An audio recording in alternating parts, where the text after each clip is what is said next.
Lots of racism this week. Oh, my God. It's endless. God, are we, Exactly. Thank you.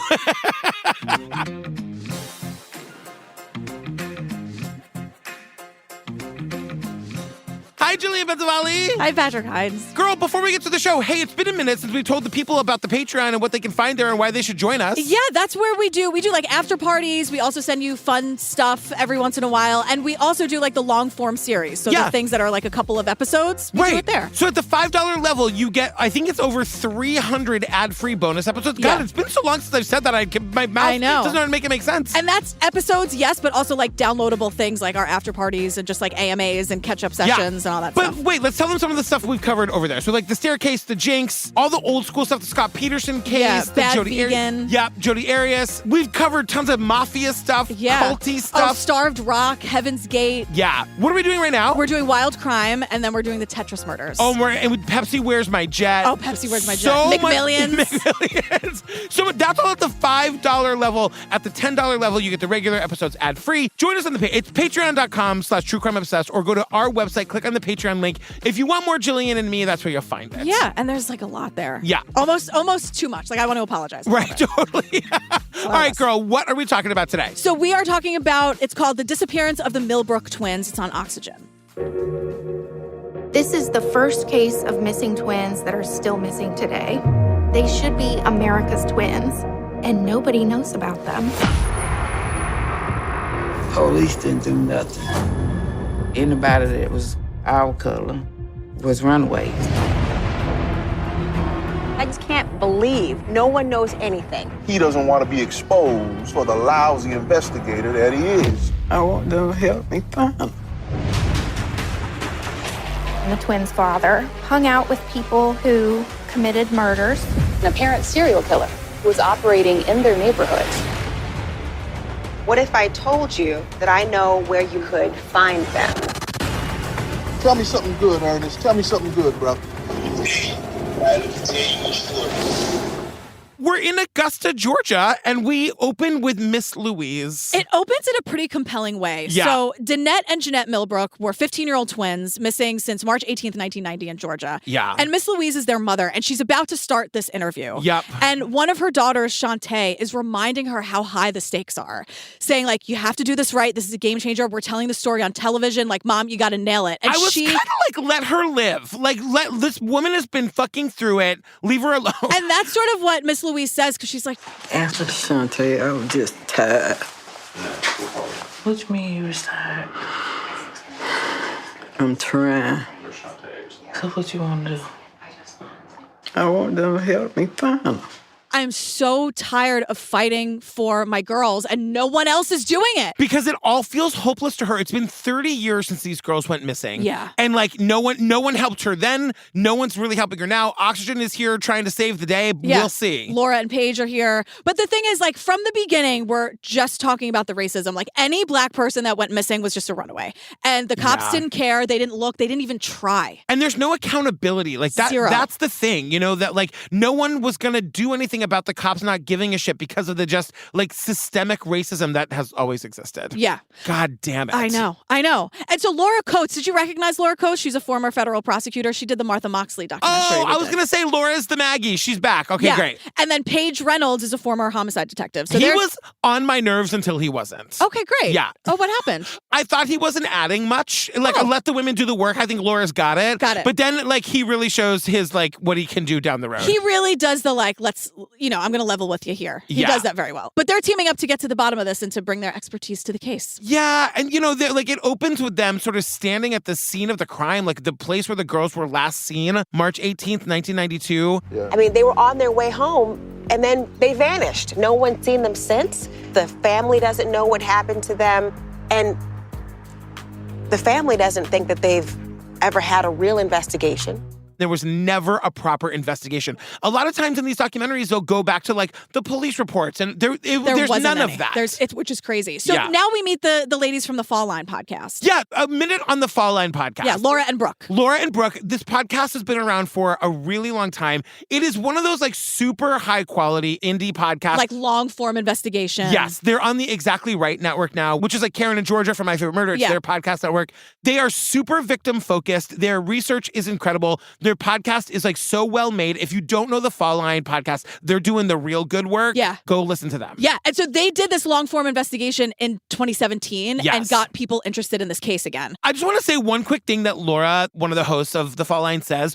This is where their want to do this investigation comes from. Yes. She says, if my kid went missing, I'd have a dozen services trying to help me. This family had no one but their friends, community, and their church, and they kept going anyway. Right. Laura is just saying, everyone, if you are white, look at your white privilege and see how it's different than what this family experienced. Right. Speaking of white privilege, the Golf Masters happen in the fancy rich part of town every year. Oh my God. And someone's like, seriously, everything we live for happens for that 1 week in April. I know. It gets me out of bed in the morning. I can't. Golf Masters? Golf. I know. I don't understand the golf, but they're saying like this is where the town is divided. You've got one side of this broad street. Right. That is where like the low income people live. And the other side is like where the Masters happen. Like the fancy rich white people. And they're saying it is so easy to see the line. Right. You know? And Laura and Brooke say like that's kind of, I mean, they named it the Fall Line for a lot of reasons, but one of it is like you can actually see where everything changes. Exactly. So Laura, the former prosecutor, can we go with podcast Laura and Brooke? Because we got two Lauras here. I have Laura the prosecutor, Laura the podcaster. Oh, wonderful. Yeah. So prosecutor Laura and Paige, the former cop, sit down with the family and they learn about the missing girls. Yeah. So the girls' sisters are here. The sisters are Shantae and Jennifer. The twins were the older siblings. So they was fun, but we were like normal kids, playing in the yard, picking pecans. We used to play music on the TV, and we'll get in the line. Since I'm the youngest, I'm in front. And we will all say our name, and we will all, shake our little hips. Lots of happiness and smiles. And then their father was a piece of shit. So John Milbrook is the twins' father. And he was a bad guy. He was violent. He was mean. He was abusive. He abused their mother, Miss Louise. Miss Louise, even when the mention of his name, her whole face changes. Right. And Laura, the prosecutor's like, tell me everything. I know. And basically like this, he was abusive. He beat her even when she was pregnant. He was a bad fucking guy. And she says, my girls were scared of him. And she left him when the girls were 2. Yes. Which, can I just say, like, to go out on your own with that many kids, 2 that twins young. Too? I mean, the strength of Miss Louise to be able to make that change. I think we scoot past that sometimes. We do. And it's like, my God, fucking 2-year-old twins and you're doing it by yourself now. Right. Oh my God. Going alone is huge. Yeah. Add a 2-year-old to that, add a second 2-year-old to that. Like, really think about what that means. Add leaving an abuser to that, which is when we know women or people who leave their abusive spouses are the most vulnerable. This woman, no wonder she's tired. Right. Shantae, let her be tired. She's exhausted. Yeah. March 18th, 1990. Here's the day they go missing. We got up, we got dressed, and went to church. Their church van did pick them up that day, and the pastor actually gave Louise some money to get her kids some lunch. The pastor gives the twins money for lunch. Yeah. The twins walk to Church's Chicken and got food for the whole family. And this restaurant is a 15, 20-minute walk from their house. They come home and they tell their mom that a white van had been following them. Like a man in a van, like a creepy van. A fucking kidnapping van. Like, holy shit. And then nothing comes of this. Right. We never talk about it again. We kind of do in the end. Yeah. I mean, essentially, like, these girls were kind of being, like, it's a bad, ominous sign. Shit's about to go down. Right. So now the twins have school on Monday, and they have to figure out how to get there because they just moved, and the bus won't pick them up at their new apartment. And the reason they moved was because Miss Louise, had worked really hard to save enough money to move them into a nicer apartment. Right. But unfortunately, the way school districts work, their school, like, the bus won't pick them up. Like, oh my God. I know. Can we just let kids go to school? I could sob for the rest of my life. So they call... Is that what you want? Yes. Okay, good. Well, you're nailing it. I want everyone to be happy and have a friend and go to school if they want to and not be in debt for it and everyone to be safe and happy. Okay, good. There are like a few people. Yeah. I can count on one hand. Yeah. The amount of people I'm like, you know what? You don't have to be happy. I'm okay with that. Yeah. So they call Ted their godfather, and he's a 40-minute walk from the new apartment. So at 3 p.m., they leave their apartment and walk the 40 minutes to Ted's house to pick up money. And I guess that's for the bus. It's like a way to get to school. They make it sound like they've been talking about the money the whole time, and they introduce the money here. I'm like, we don't know what that's for. Right. I'm assuming just like to get to fucking school, maybe? Yeah. So they leave his house. They walk to cousin Juanita's house and then to their sister's house. They're all like these different locations are going in this one neighborhood that is their old neighborhood. Right. And then they go to the gas station. Now, this gas station is like everyone knows it. It's like a It's hub. the pump and shop. It's the pump and shop. Yeah. Sure. Don't shake your head at me. It's called the pump and shop. It is. We got to do better with gas station names. I couldn't agree more. Do you know what I'm saying? Yeah. I get it. You I know. pump your gas. You and shop there. They're just trying to call it what it is. Which, you know it's what? why they call it Dunkin' Donuts. I take it back. You're Dunkin' the Donuts. I don't. Okay. You dunk it in the coffee? I haven't, but that's the visual image they want. I disagree. Okay. Why would you ruin the donut? I know. By putting the coffee on it. Look, we're going to get hate mail for this. I like my coffee light and sweet. I understand. I like coffee. I just don't want to dip my donut in it. I know people who love to do that. Yeah. I married one. I know. Get off my dick. I'll dip it. The best thing about me not liking dunking donuts and coffee is that you still get to do it if you want to. The thing is, that's my not favorite since part about I learned I was allowed to say tits have I been so scandalized as when you said get off my dick. Leave me alone. Let me eat my donuts the way I want and you eat it the way you want. But the thing is, at the pump and shop, they know the clerk. They chat with the clerk. So they knew the clerk who worked there. She greeted the twins, asked how their new apartment was, asked them how their mother was doing. They said goodbye. She looked away, and then when she looked back, she couldn't see them walking this way. She couldn't see them walking that way. They had completely disappeared.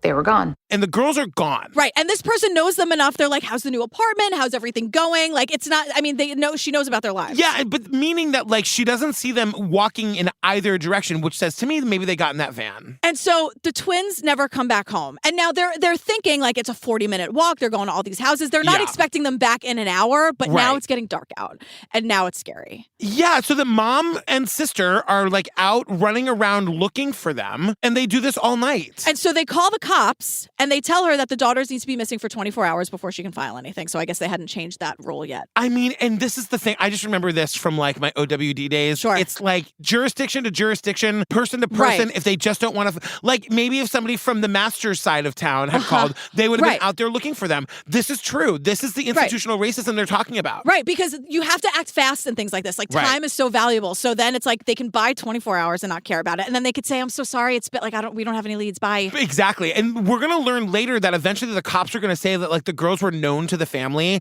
and they thought like these terrible cops think less of this family because of what they know about the dad or whatever. Right. And they decide like the girls are runaways or not and we don't care. They find very creative, shitty ways to not say it's because they're black. Exactly. Like they just make all of these excuses. So they wait the 24 hours, they call back, they speak to Detective Jim Shipp, who I hate. Who's still alive, by the way. What? Fuck him. JIMSHIPP. 2 P's in there when you Google him. Just give him a call. Give him a call. Just want to talk to Let him know how you think he did here. I just want to have a conversation. Yeah. He immediately tells Miss Louise, they ran away, girl. Like, just get over it. They're a 15-year-old twin. Like, they just ran away.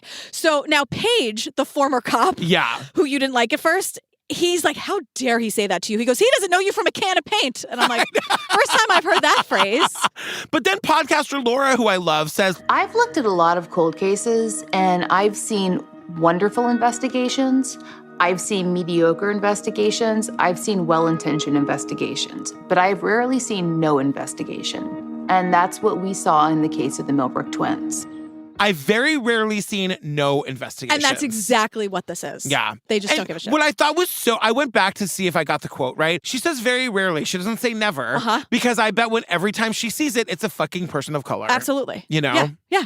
So their family is like, no, they're not runaways. And here's why. Like, they were good kids. They loved their family. They were all really close. They did everything together. They just didn't run away. No. And like, so rarely does that happen, you know? Right. The thing about that rule is like, well, we don't want to spend our resources if the kids are just like running and they're partying for the night or whatever. Can't we do both at once? I agree. Can't we say like, we're going to look into this and then take it more seriously at 24 hours or whatever? And like, but what else are you doing? I know. The resources are there for like, and if you have a whole bunch of murders and other things, like that's great, but we have to be able to. It's not great.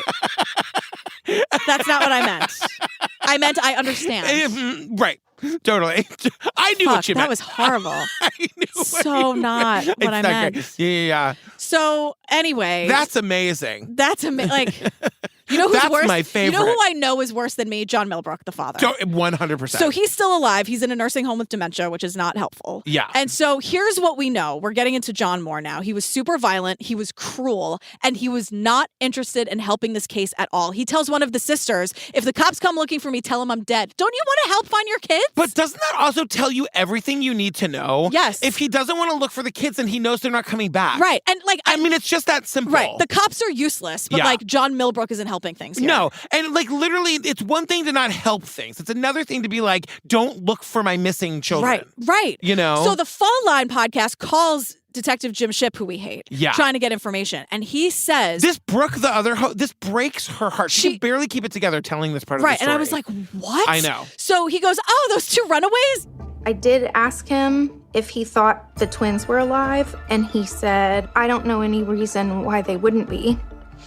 And then he started laughing, and he said, if you find two dead twins, you let me know. If you find a pair of dead twins, would you give me a ring? Can you imagine? Because once again, this is 30 years later. We say this every single time. This is your opportunity to be like... Be a hero! Or just say no comment. Right. You know what I mean? Like, you just want to wear your racism on your... You want us to know how racist you are. You're like making jokes. I know. You're giving like a quip. To a fucking podcaster. Who's trying to like burn it all down as they should. And who's also going to say that you said that. Like, he doesn't care that people know that he says that. Yeah, and if he's been on the force for 30 years, he probably either thinks or is untouchable. So, like, what are you going to do? Well, you dumb girl, is what he's saying. We also learn about the National Center for Missing and Exploited Children. NCMEC. I'm not happy with them in this instance. NCMEC. They're kind of on my list. In 1993, we learned that the National... I can't say that. NCMEC. It's NCMEC. NCMEC. And this is 2 years after they go missing, by the way. Right. NCMEC, the National Center for Missing and Exploited Children, call Louise, the mother, and say, don't worry about it. The girls have been found. We're not going to tell you where they are or how they're doing, but they've been found. Now, the reason... So we're closing the case. The only way that can happen is if someone from law enforcement confirms it. Because NCMEC isn't just going to do that. Like, someone in an official capacity has to say that to NCMEC. It was Jim Shipp. Right. And he admits it. And he admits it. And what Louise has been told is that Detective Shipp didn't even see the girls himself.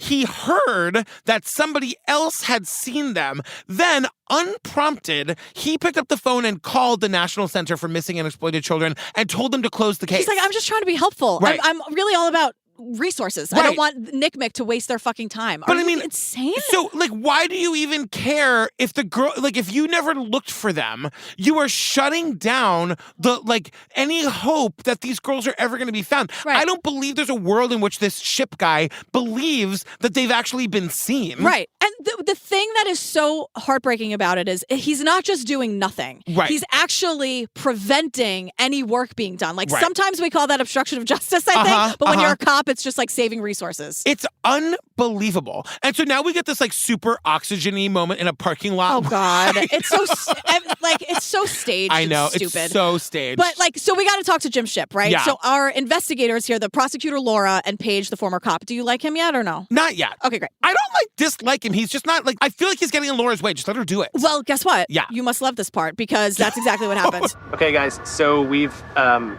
located Jim Shipp. He has agreed to meet, but he does not want to be part of the documentary. Did he say why? For some reason, he is really hesitant about being public about what he knows. So he's only agreed to meet with one of you guys. I'll talk to you, but I'll only talk to one of you and it won't be on camera. Right. Which I think is kind of, I'm not going to use the word it's interesting that he's even willing to talk to her even off camera. Right. You know what I mean? I guess. Yeah. I don't care. I just mean that it's kind of like, what a piece of shit. Like wasting no opportunity to tell somebody that these kids who he thinks are trash just ran away. He's going to find another creative way to not say that they're black. Right. Right. Exactly. Asshole. And Laura's black. Let's say that. Right. Laura, the prosecutor, is black, and Paige, the former cop, they're both black. Yes. So they decide that Laura, the prosecutor, will go because she can disarm him. They think he'd be too intimidated to talk to Paige because he's former law enforcement. And Laura's like, okay, cool. I'm just going to talk to him like I'm a mother because I am. I'm just going to try to like level with this guy and get like some of the human factor back into his fucking puny brain. And so we see, like, the crew's like, we're going to film as much of you as we can, which is nothing. Nothing. We don't hear or see Jim Ship, which is exactly what he wants. Right. So Laura comes back in the car and she's like, Paige, you will not believe this. It's just kind of unbelievable. This is where Ship says to Laura, and we're hearing Laura tell this to Paige. Right. He says to her, the family was known to us. We knew they were no good. We knew it was the kind of environment two kids would want to run away from. So we knew that they ran away. Because she keeps pushing him, like, what do you mean no? Like, she's trying to get him to say it, even though it's not on the record in any way. Right. She wants him to say to her, well, they were like black and criminals, and like obviously these why would it just makes no sense. He also tells prosecutor Laura that Ship, the detective, talked to Miss Louise every week or every 2 weeks.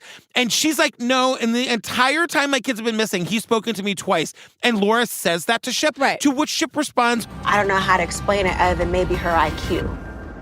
I said, you're telling me that you think that you spoke to her, the mother of 2 missing girls, 26 times over the course of a year, and her IQ is why she can't remember it.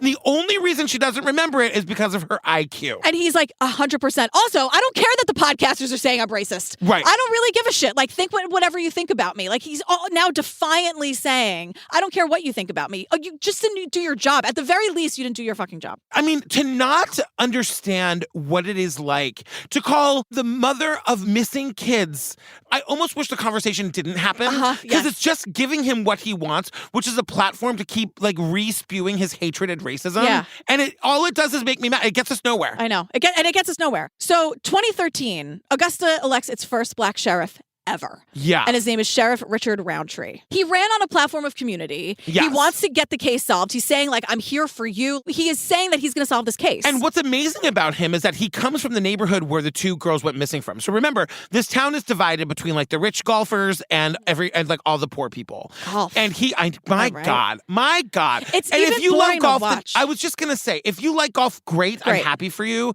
But, like, in this instance, it just makes these people worse. It does. You know what I mean? It does. And I know not all golfers. I understand. But this guy comes from the, quote, bad part of town. Yeah. And he's now the sheriff, and he got, like, the duly elected sheriff. It's amazing. Right. It's amazing what he's done. And so Laura and Paige go to speak to him, and he's like, I mean, plain and simple, an injustice was done to the family. There was no follow-up or nothing. This day and age, that would not happen now. You're talking about in the early 90s, there was a different atmosphere here. Do I think there was institutional racism back in 1990? Absolutely. Do I think it exists today? Yeah. Oh, there's absolutely institutional racism. It was happening in the 90s. It's happening now. So he offers Laura and Paige anything they need. And he says, like, I'm really interested in this case. I ran on a platform partially of trying to get this case solved. We don't have a dedicated cold case team, but my detectives, and like Paige, one of the things Paige says, Paige is a former homicide detective, so he knows of what he speaks. Right. He's like, that's not uncommon for like a police force of this size. And like these investigators, when they're not actively working on what he calls hot cases, I'm like, let's call them active cases. He says hot cases. When they're not working on like active cases, they have the time to sort of look at these cold cases, but it's a priority, Roundtree says now, for him to get to the bottom of this case. Yeah. 30 years later. Right. And so like we're back with the podcasters, and they start doing deep dives, like trying to find shady characters that maybe were around the family, maybe the girls would have known. They're doing that really good work, and they're saying, like, this is like serial shit. They're like, look, there was like a ring of crimes happening in the very area where the girls lived. Other bad crimes like this were happening to other people. Like, this is not surprising that this happened. Right. There's this guy named Joseph Patrick Washington. He was a serial killer active in the area. He abducted women near that very popular gas station. Yes. He would attack young black women who had short hair, exactly like the twins. Like the podcasters are saying, like, he was never looked into. We have to look into this now. And what's so wild to me is that, like, there's no way the sheriff at the time didn't know this. So, like, for the sheriff at the time to say, like, in his brain to say to himself, yes, sheriff, I know there's a lot of crimes similar to what's happening to these missing girls happening all the time right now,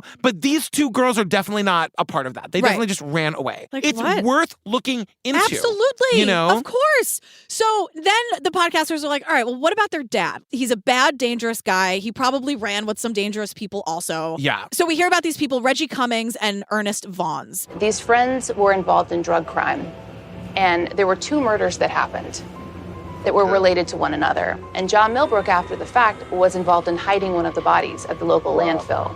And we began to see there was some kind of relationship there. Okay. Between Reginald Cummings, Ernest Vaughn, and John Milbrook. Yes. The twins' dad helped bury one of the bodies in a landfill. They're just uncovering all this crazy stuff. Which is like, right. And we're finding out that the dad is connected to these murderers, Ernie and Reggie. So remember, the dad, John, is alive and has dementia. So he can't be of much help here. So the podcasters write to Ernie and Reggie, and Ernie writes back. And so he writes back. I know. And they're just like, dear Ernest, like, did you, I don't understand. I'm saying that like I'm in awe of them. Like, how do you write a letter asking where bodies are buried and do so in a way that gets a response? The thing, too, that is so remarkable to me about this kind of investigation and this kind of a podcast is, A, they don't have all the resources. They're just doing this because they're driven to do it, which is so inspiring to me. But more than that, the patience of writing a letter. Everything is so, like, I was thinking about the Fall Line podcasters and how easy it would have been to investigate a crime where there were police records, where you could get access to things online. Easy out. Do it quickly, get responses right away, but instead they found a case that no one ever looked into that they felt that they could help. And like, that's why they did it. And now I'm getting shivers and I feel like I'm going to cry because this is the power of podcasting. Yes. This is what podcasting can do. And when you have people like them doing the work, it gets fucking done. Let the women do the work. But also that guy who did the Kristen Smart thing. Right. And Bob Ruff. Totally. All right, we can. I'm just saying the power, it's so powerful. Yes. Because the patience to wait, to write a letter and just sit and wait and be like, I'm not going to work on other things. I'm going to wait because this is the case I'm working on. And also, like, I would love to see what that first letter was because you have to craft it very carefully to get a response. Totally. To get Ernest to say what he says, which is, I know where the bodies are buried.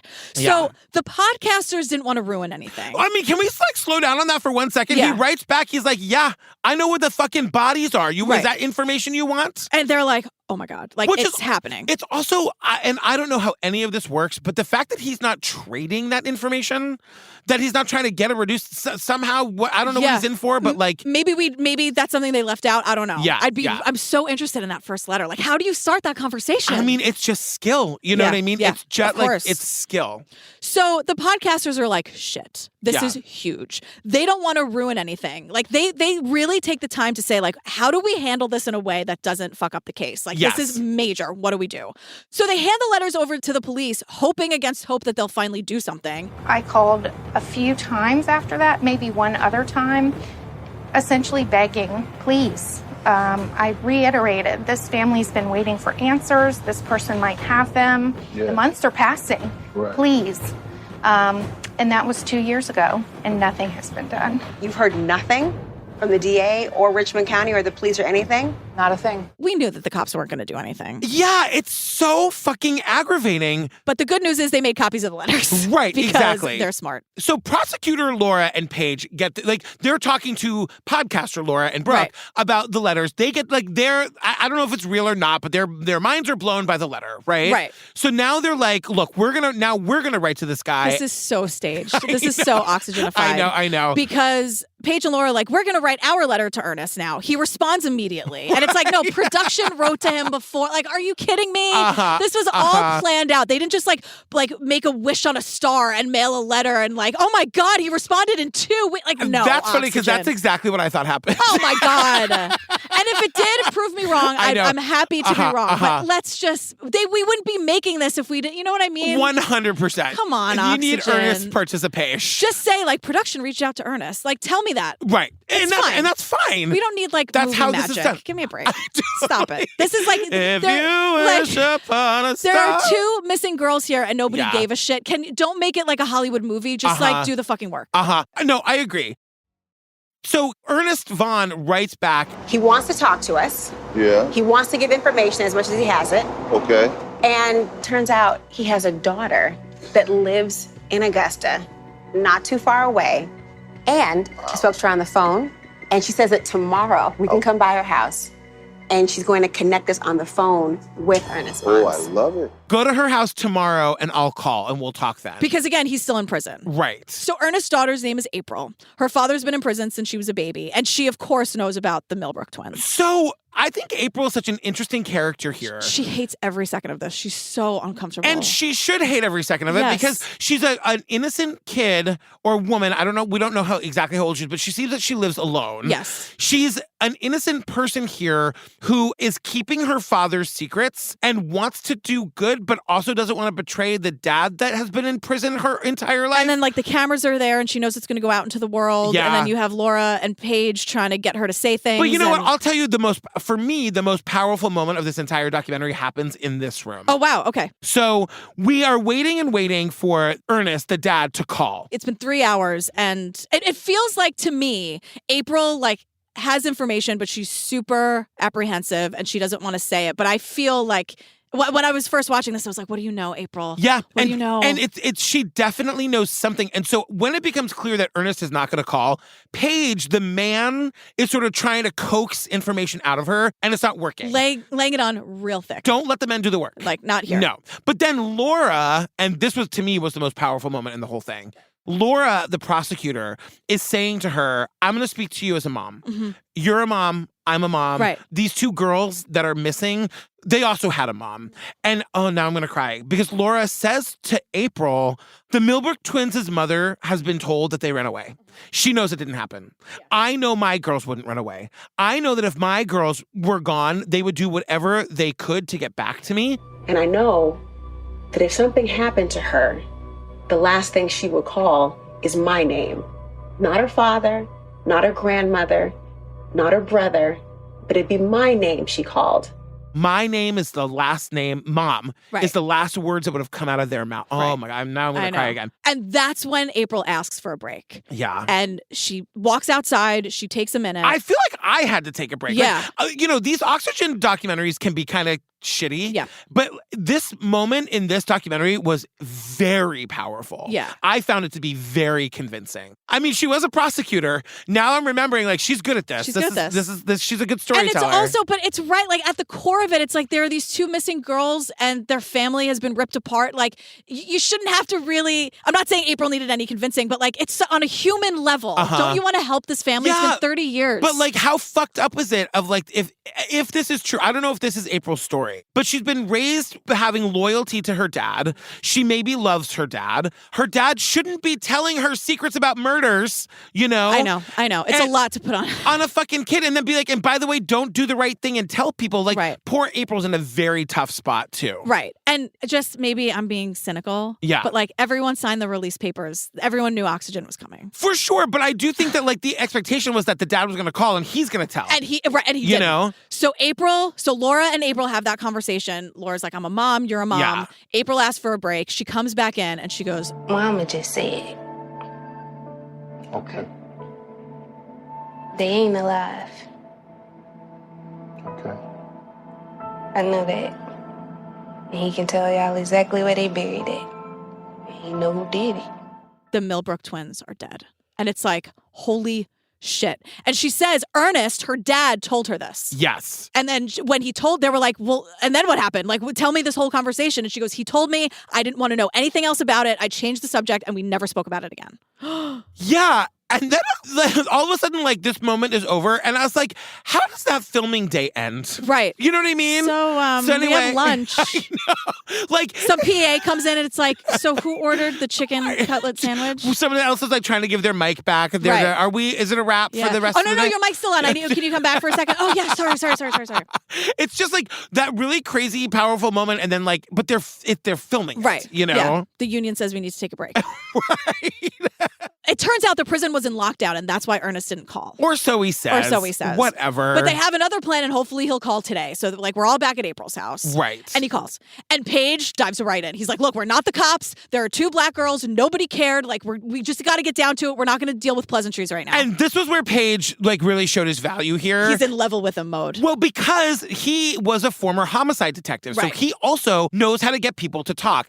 And he's speaking to him man to man. He's speaking to him respectfully. Totally. And he wants Ernest to know we're not the cops. Right. We're just trying to get information. Like, you can talk to me. Right. I'm not a cop. And the thing, it's also the shittiest audio of all time. Everyone's got their fucking ear all the way down on the phone. And Paige is like, tell me something good, Ernest. Like, he's really trying to be like, this is a good thing that's happening, Ernest. But you know what? This is where Paige really shows his skill, because he's a skilled interviewer, because he's done it for his career. And Ernest sort of like starts to give the story. And to me, it feels like it could be true, but also if it's true and it's something that people want, why aren't you trading it for some kind I don't know. I don't know. Yeah. Maybe, and Laura has the same questions later. Maybe it's just time to get it off his chest. And what happened is, because they sort of skate right by this, Ernest and Reggie like committed a murder with the Milbrook twins' father, John. And if you're forgetting who Reggie is, he's the other one that was in prison. Right. So Reggie and Ernest got like a lot, like many years in prison, maybe even life. Yeah. John got like 5 years. So he might... John's the dad of the two missing girls. So Ernest might be like, fuck this guy. Like, I now have a chance to like hold him responsible. He served 5 years. I'm still in here. I'm missing my daughter. Like, maybe he's thinking, fuck John. Well, and so what Ernest's story is the day the girls went missing,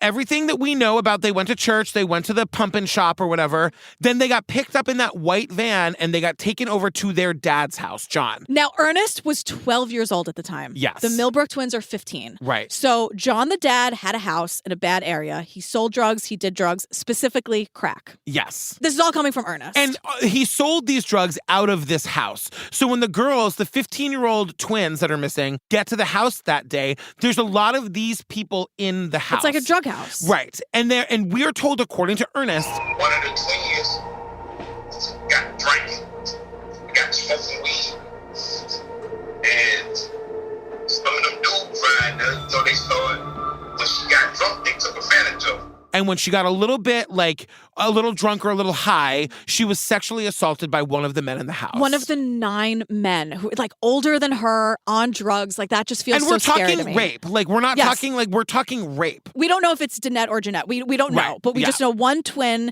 is under the influence. Someone took advantage of that and raped her and is assaulting her. Another twin sees this and goes to defend her sister. One of the, again, all according to Ernest, who was 12 years old. Why are there kids in the drug? I know. One of the men hits the twin who's going to rescue her sister. She falls down. She hits her head on the table. And Ernest is a witness to all of this. Now, that also sounds a little convenient to me, that she hits her head. We've seen that in every fucking movie. Right. And so, according to Ernest, when the girl hits her head, somebody in the house says, everyone get out. They panic. And then when the girls calm down, they're like, okay, everyone come back. And then they kill the other sister because one of the twins fell, hit her head and died. Right. They panic. And then in order to deal with that, they kill the other sister. This is what Ernest, who was 12 at the time, is saying. Right. So then Paige asks Ernest, do you know where the bodies are? No, for sure, but I can give you an area back then where they used to put bodies in. I mean, I can tell you where they usually put bodies. Yikes. But he doesn't. So he tells them like an area. It's like a place where, and so this can lead to like a lot of shit going down. But Ernest is in prison forever anyway. Right. So he's just like, maybe he has a conscience. I don't know. But I guess he doesn't have anything to lose because he's already in prison for life. And this is where we start to get names. So like, remember the white van that the girl said was following them? Right. And Ernest is saying that's the white van that took him to the house. Apparently that van was owned by a person whose street name was Oodle Boy. And Ernest is like, that was his street name. I'm like, yes, Ernest. I don't think Oodle Boy is on his birth certificate. And it's all, at this point, I'm just like, I know that that's a street name, but if can you tell, what's his name? Nick or something? Right, I'm not going to. Ralph. I have to say, I'm talking about like I'm talking about assault and maybe kidnapping and murder. It feels like, can I just say his name? Because to say the term Oodle Boy just makes it seem like I'm making light of this in some way. But also, it's a good thing he did because we will get down the road. The cops know these names. It's true. Because Paige is like, give me another name. He says, all right, Little Cheese. Yeah. Who's Oodle Boy's nephew. And Laura goes, what? I know. And Ernest goes, Little Cheese, like the cheese you eat. Laura is over it. I know. But you make a good point because he's like, anyone who was around back in the day knows these names. Yeah. So bring it to your new cool sheriff, and see what's going on. And so before going to see the sheriff, Laura and Paige drive out to the area where they said the bodies might be. This brickyard. It's a brickyard, but it's like, so it's one part junkyard, one part like forest. We need help because this is not a place we need to be searching on our own. Could you imagine the search area that this encompasses? From where we're standing, you're probably talking 3 to 5 mile radius in every direction. You gotta get the sheriff out here, Laura. Yeah. We gotta get some help. The search area would be like 3 to 5 miles. We gotta call the actual cops now. Right. But it's also like about 1.5 miles from where Danette and Jeanette disappeared. Right. So it's possible. Right. But also, like, I keep forgetting that Ernst, who's telling the story, was 12. I know. You know what I mean? And it was 30 years ago. So I don't know. I don't know. So Laura and Paige go to see Sheriff Richard Roundtree, the first black elected sheriff. Yes, who's like vowing to, he like ran on that campaign. Like during his campaign, he was like, I will solve this crime. Like, I'm the guy you need. Yes. And so we hear this story now 3 times. Yeah. We see Paige and Laura tell it to everybody. Right. So she's telling the story that we just told you to the sheriff, and he's very interested, and he's kind of like, look, if what you're saying is true, like, we gotta go talk to this guy, like, right now. Right. And they show the sheriff the letter that Ernest Vaughn wrote saying he knows where the bodies are. And the sheriff is taking this very seriously. Right. And so Paige says to the sheriff, here's what I think happened. They get in the van. Appears that this man drives them to a location. The location appears to be a drug house, the 3rd Street area. Bear with me.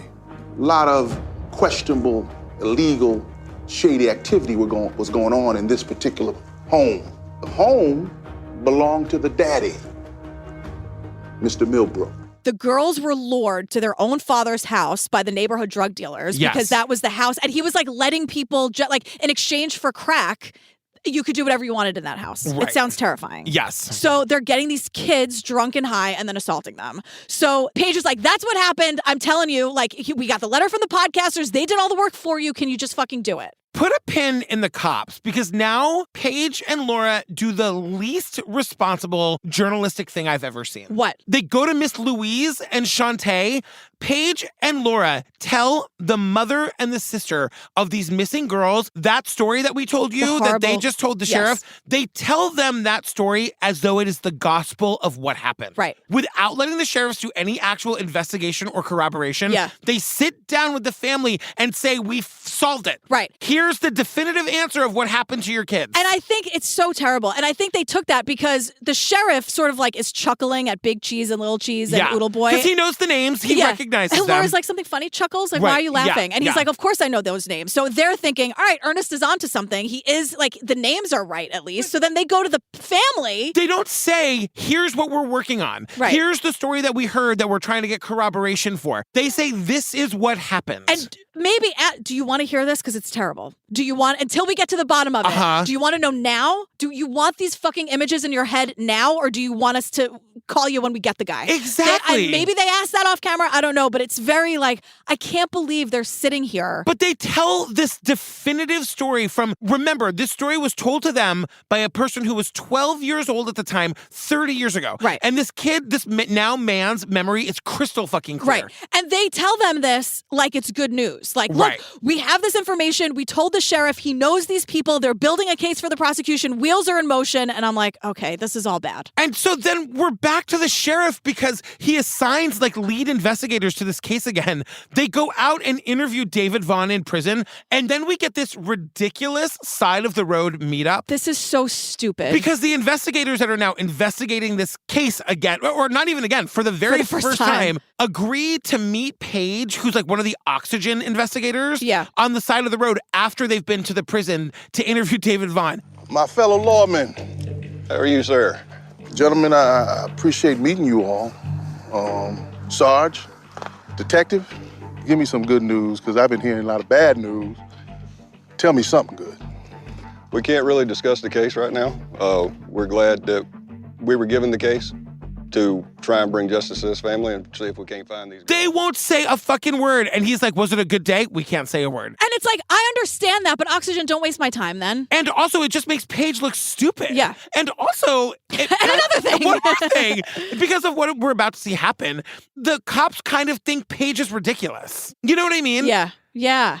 Do you like him now? When did you start liking him? I liked him, and now I'm mad at everybody. Okay, great. Because this whole thing is going off the rails. Right. Because now we get the on-screen text that says, the Richmond County Sheriff's Office informs the producers that while they have corroborated parts of Ernest Vaughn's account, he's the 12-year-old that said he was there that time. Right. They've corroborated parts of his account. They believe he is describing a different double murder. I was like, what? And then it continues, they have determined this lead is not related to Danette and Jeanette Milbrook and are declining to investigate further. I'm like, there is so much wrong with this on-screen text. It's terrible. Because number one, let's say the sheriff is right and they know something that we don't know. Oxygen has just allowed Paige and producer Laura to go tell the family, to re-traumatize them with a story that isn't true. Right. Right. And or the sheriff is now lying and it is true what they found out, right. But they either don't have enough evidence to prove it or whatever. And now like Oxygen is allowing this other lie to be perpetuated. What doesn't make What is happening? What is happening? What doesn't make any sense is that the sheriff is like, Ernest was right about everything except the victims. And I'm like, no, that can't be true though. Because the other thing that can't happen. Because what that would be saying, if what Oxygen is saying is right, is that yes, Ernest is right. 2 15-year-old twin girls were murdered at the Milbrook twins' father's house. But it wasn't them. Fuck off. Right. But like, no, I refuse to accept that. The thing is, but I don't believe the opposite is true. I don't also believe that Ernest is telling the truth necessarily and that what he remembers and what he told the podcasters and the documentary is also what happened. Right. It was 30 years ago and he was 12. Right. And Ernest is like, well, how dare you, Patrick? My story is the truth. I was there with the Milbrook twins. It wasn't anyone else. The cops have told me to take it all back and say I made it up. So now it becomes this ridiculous game of telephone. Ernest Vaughn's made a statement that he was told by the investigators not to tell us the truth and to say that he had made it up. I think that's preposterous to even repeat. That doesn't even sound believable. That actually is offensive to law enforcement everywhere. Ernest is saying, no, my story is definitely true. The cops told me to lie. The cops are like, we never told him to lie, but we can only corroborate parts of his story, but we can't tell you anything else. And I'm like, well, are you going to arrest John Milbrook or any one of the Cheeses if they're involved in this? The Cheeses, big or little? Like, if there's a murder, if there are 2 other dead girls, right. Then can we arrest at least one Cheese? Big or little, I don't care. But it's just like, I think I just need the cops to say, none of this happened. Or some of it, like, when they're saying they can corroborate parts of his story, but he's talking about, you could just leave it there. Right. You don't have to then say he's talking about a different double murder. Right. There's another unsolved double murder of twin 15-year-old girls No. named Milbrook. Then do something about it. Right. And so now Laura and Paige hate the sheriff. And I hate Laura and Paige. I'm over it. You're over because it. they sit down with the sheriff as though they're going to gotcha the guy. Right. And I'm like, you went to the family and told them this. Like, they want us to believe, maybe everyone's going to hate me, but they want us to believe that, like, they got the correct story and now the cops are lying to them. Right. So Laura and Paige, their perspective here is, we got the truth. We got to the bottom of this thing. Now you, the sheriff that's supposed to be the good sheriff, you're lying and now you're also a bad sheriff. And all I'm saying is, I'm not saying it's the truth or not, but Laura and Paige, you have no way to corroborate the story. And also, you both know better. You know that if it really is an active case, which the sheriff says it is, and there are all these investigators, they're not going to tell you anything, and they're certainly not going to do it with cameras there. Exactly. You know better. And so they're trying to gotcha the sheriff, and they kind of get to the end of their questioning, and then something we've never seen before happens. So, because and the sheriff, this is infuriating to watch. Yeah. Because Laura's like, what did Oodle Boy say? And I'm like, oh my God. And the sheriff's like, I'm not sure if anyone spoke to him, like just being really cagey. And Paige is like, why don't you give a shit? And then the producer steps in, which we've never seen before. And he's like, I'm sorry, Sheriff. And just, if I may, there are just so many questions here. Like, you're saying that Ernest is lying, but he's telling anyone who'll listen that you're telling him to say that. And also, if he's right about some of it, but then there are these 2 other missing girls, and are you doing anything about that? Like, he's just like listing all these questions. It's tough because it is, ain't it? Yeah, and I don't know the best. So that's why we're putting it to you guys. Like, we just, ain't no problem. It's tough. Criminals lie. All right. All right. Well, Y'all enjoy the rest of your day. The sheriff gets up and walks out with a stupid smile on his face. Like, all right, interview's over. Yeah. I mean, and then like it just kind of ends with like on-screen text saying that like the sheriff is no longer investigating the case. Right. He's just kind of like that. We didn't get any good information. We didn't find anything new. And unfortunately, there's no leads to pursue here. Yeah. But everyone listening to this, if you have any information regarding the disappearance of the Milbrook twins, call the county sheriff's office at 706-821-1000. This whole thing falls apart so spectacularly in the end. Right. And the fact that they went to the family and said that this is what happened. I know. When we don't know for sure that that's what happened. Right. It's so irresponsible. This whole thing was very staged and very... Up until that point, I was with it. I thought it was pretty good. I thought we got a lot of good emotional moments. Yeah, it just all felt very like, okay, you rolling on this? And it just, to me, that takes away. So I'm glad we know about this case. I'm glad we have this phone number. I'm glad the Fall Line podcast put this out into the spotlight a little bit. Yeah. But I don't think this was very well done. And check out the Fall Line podcast. They are fantastic. Oh, girl, we did. What's it called? The Disappearance of the Milbrook twins. Oh, my goodness. Fam, come see us on tour. We are going to be in Boston opening night at the Wilbur, June 2nd, followed by Charlotte, Saturday, June 17th. I'm so excited. I can't wait. I'm so psyched. Can I tell them to come see me on tour as well? Yes. If you don't, I'm going to be mad at you. Okay, fam, come see me on tour as well. I'm going to be in Nashville on June 21st. I'm going to be in Detroit on July 7th. I'm so excited. I'm going to be in St. Paul on July 8th, London August 4th, and Portland Thursday the 10th, but that's sold out. So too bad for you. And then my official book release party in New York City on September 26th, the day the book comes out. I can't wait. I'm doing a whole new chapter. I'm so excited. What do you wear to that? Like, what should I wear to that? Is that a dressy thing? Ish. It's a dressy-ish thing. Okay, maybe a sequin number? You're going to be like a celebrity in attendance, so you better look good. I'm not. No, you're the celebrity. This is all about you. And I say that happily. I love you. It's a good thing. What are we doing next? Oh, girl. What is it? The Pez Outlaw. We're doing it. We are doing it. What is it about? It's about this guy. The Pez Outlaw is what it's about. It's about like the Pez industry and how shitty they are, basically. I love Pez, though. Yeah, I mean, I remember it well from when I was a kid. But these are the people who have like 800 Pez dispensers, the collectors. Oh, no. There's like Pez conventions. And Pez is like the evil corporation where it's like, can you just let these people have fun with Pez? No? Great. All right, we'll stay tuned for the trailer for that. Yeah. And we love you. Okay, we love you so much. All right, bye. Bye. Welcome to the wonderful world of Pez collecting. You're hooked now. No one knew where he came from.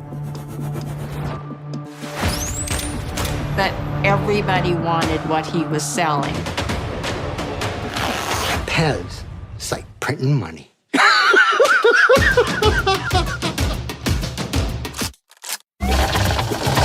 Being that close to illegal, maybe illegal. This guy was bringing thousands and thousands of them over. Scott was furious that this was happening, and the job was to stop this. I was the threat. And that's when I decided to become the Pez Outlaw.